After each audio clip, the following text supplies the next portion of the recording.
Hi, I'm Michael Killen. By the way, what field are you a professor?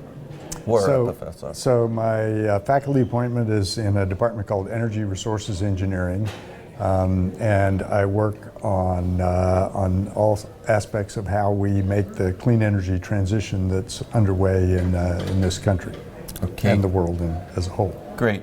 You and I are at the Silicon Valley Energy Summit 2017. Right. And you were in an important session, and it was very, very fascinating, and I liked a lot of the statements all of you made. But what do you believe were the three most important statements or insights that was presented to the audience that either you made or the group made?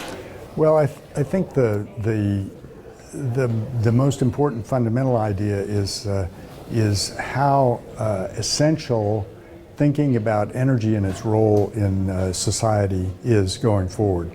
Now, part of it is related to the potential for climate change. Part of it is related to the developing world and providing more comfortable lives with jobs and safety in a lot of the world.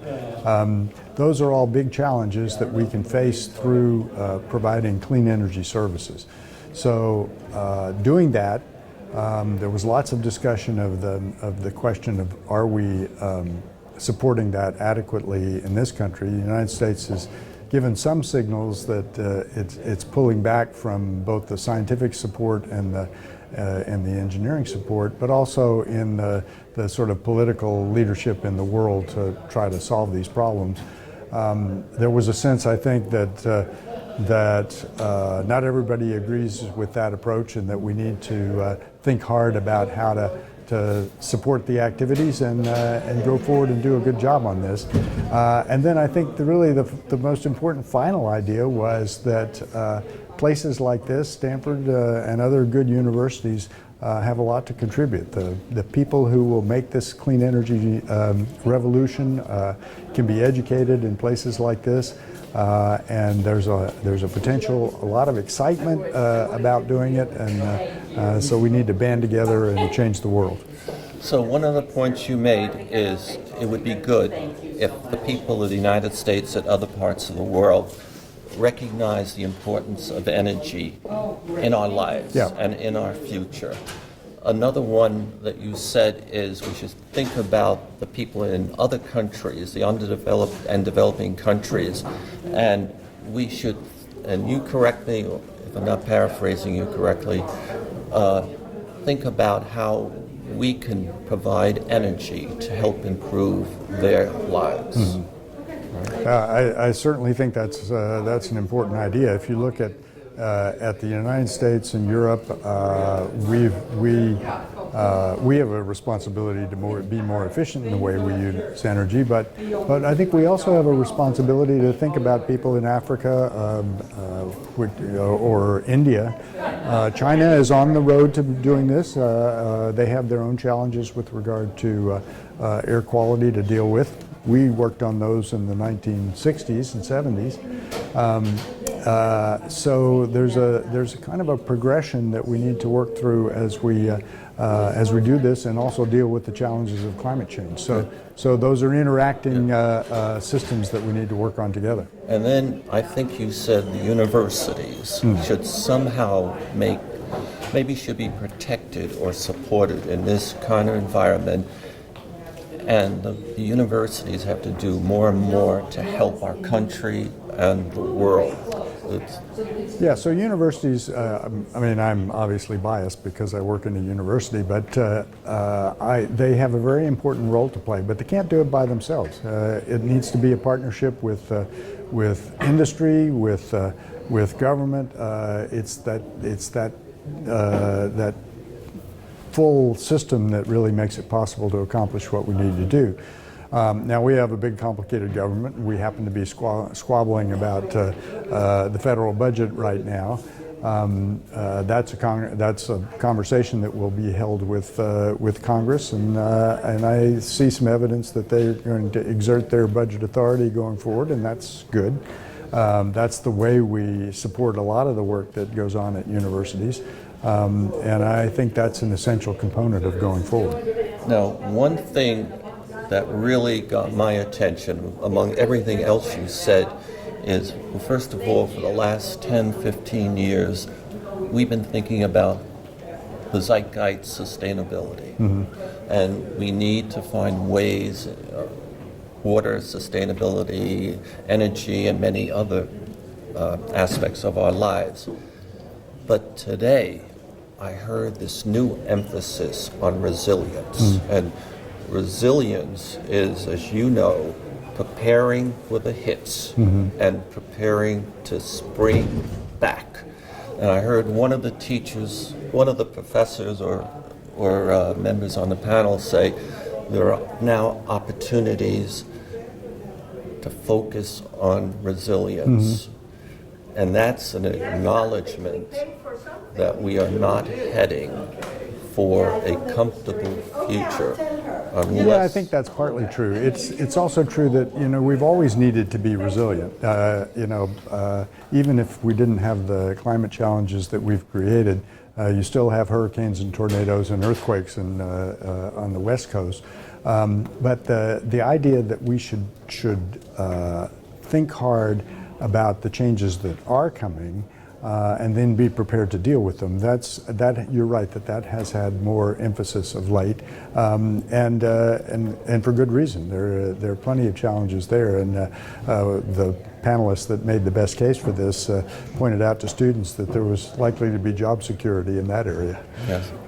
Now this one is a difficult one. We have resilience, sustainability, and resilience. What comes next? Well,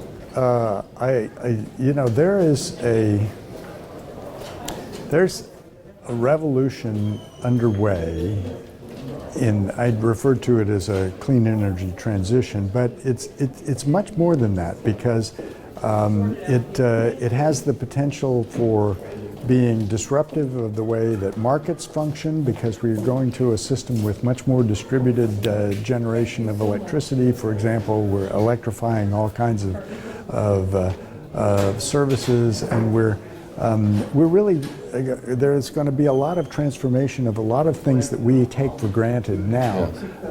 That's this giant opportunity, but it's also challenging and a little bit scary. So there's a lot to be done to pull all this together into an efficient, globally competitive society that provides good jobs for people and protects their health and safety at the same time. Can you put a term on it? One word. And Jim Sweeney would say, don't say it to Michael, to me, because I'll have it here next year. One word. No, I can't do it. I can't either. I can't do it with one word. And that's what makes it so interesting, is that, you know, we live in a complicated world, and as we've begun to learn more about about the planetary systems that support us, we also have to learn about the human systems, the economic systems, and all the technologies to put all that together. And that's not an easy thing to do, but it's the kind of thing that universities are good at thinking about, and lots of other people as well. So, and the good thing about this place is that we have a lot of really talented students who, people around here have heard me joke lots of times that the way to have a successful academic career is to have students who are smarter than the faculty, and we do here, and I know it works because I've made a whole career of it. Good. I want to say thank you, including it was lovely to meet you. Well, it was very nice to meet you. Thank you for your contribution. It's a way to help us all think about this. I try my best. Good. That's what all of us should do. All right. Thank you. Good meeting you.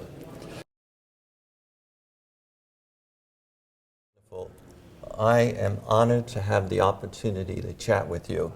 Now, we are at the Silicon Valley Energy Summit at Stanford, and you were on a panel and you shared some very interesting insights that I value, and the group also shared some insights that I value. What do you believe are the three most important insights you shared with this audience? In the face of actions by President Trump to pull back from climate efforts led by President Obama, we are seeing a wellspring of activity in the private sector with state and local governments, which will help greatly on sustainability. I work in the field of resilience. That will be more challenging without the federal science to support local communities. The impacts of climate change are with us now. This is not an issue for the distant future. We're experiencing a heat wave as we speak, and those kind of heat events, as well as increased sea level rise and other impacts, will continue going forward. All right. Now, you took the positive approach.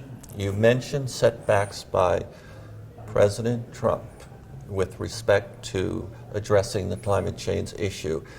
And you then said there are opportunities now for the states, for the cities, the counties, and maybe the public sector to step forward and address the growing challenge of increased greenhouse gases in the air.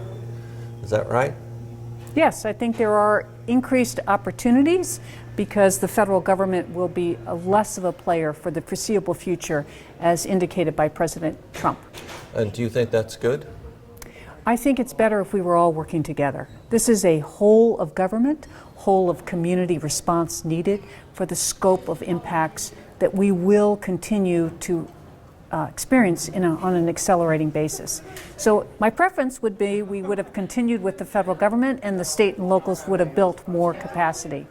In the absence of that, they are stepping forward.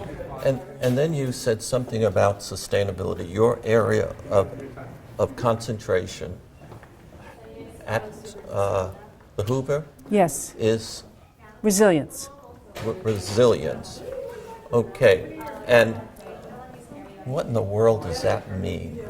Resilience means that in the face of a serious risk, you prepare in advance, and then during the event, you take steps to protect yourself. And then hopefully that response will put you in a better, and your preparations will mean that you can bounce back more quickly, which gets your economy humming again, is better for people's health, better for them staying in the community if you look at an event like a Sandy or Katrina or even a wildfire. Okay, so I could say, and you challenge me, we're still in the era of sustainability, but we now recognize that that era or that zeitgeist is not good enough for how our situation is changing.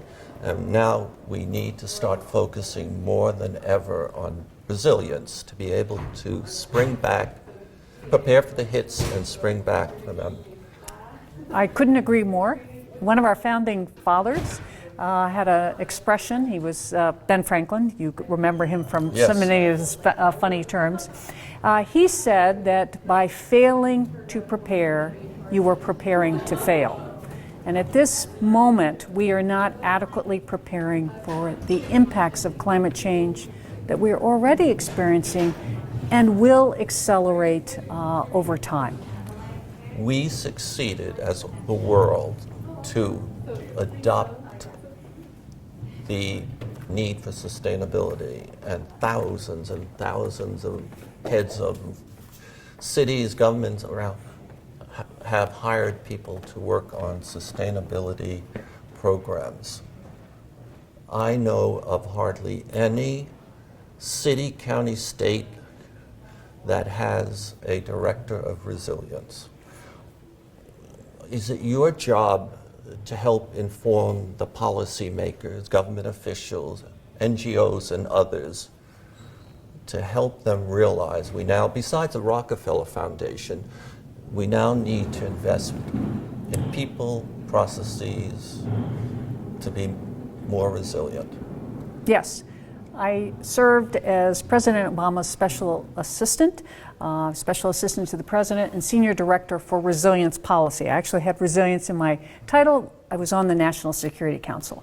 You might ask, why do they have someone leading a group working on building resilience policy, because it is a security risk if we are not ready for catastrophic risks. So this is a catastrophic risk posed by the impacts of climate change, and my job now at the Hoover Institute is continuing to work on helping communities and in deepening our understanding of how we actually go about assisting communities, businesses, and other countries in building resilience. And can you help me understand at least one concrete step you are taking to help the country, the cities, adopt the concept of resilience and to move forward with plans to help everyone be more resilient? So I have an initiative that we will be hosting an event here at Stanford. I am partnering on behalf of the Hoover Institute with the Woods Institute and the Wilson Center. We are looking at coastal resilience, including choices about where we put our infrastructure in the face of increasing sea level rise. Our hope is that we will find best practices that we can then share with communities. When I was at the White House, I actually led the development of 7 executive orders, and 4 of those dealt with catastrophic risks of drought, flooding. So the one standard required that if you take federal money to build in or near a floodplain, you must build higher. That's just a resilient measure. Drought, we established a long-term drought plan for the United States in the face of what was happening in California. We also worked on earthquakes, not a climate risk, and wildfire, which is a big climate risk here. How do you build resiliently so that, in particular, federal facilities survive a wildfire, and the feds are then ready to help the communities get back? But if our own facilities as the federal government are wiped out, hard for us to be there to lend aid. All right. Would you state the date of the event at the Hoover Institute? It will actually be here at Stanford. It's September 18th and 19th. I think the full day event is September 19th. And if our viewers would like to go to our website to gain more information about it, where would they go? I believe the Woods Institute has posted it now. All right. So Stanford Woods Institute. I want to say it's been wonderful. I've enjoyed meeting you, and I thank you for your information and the service you provide the nation and beyond. Well, thank you so much. My pleasure. All right. Thank you. Thank you.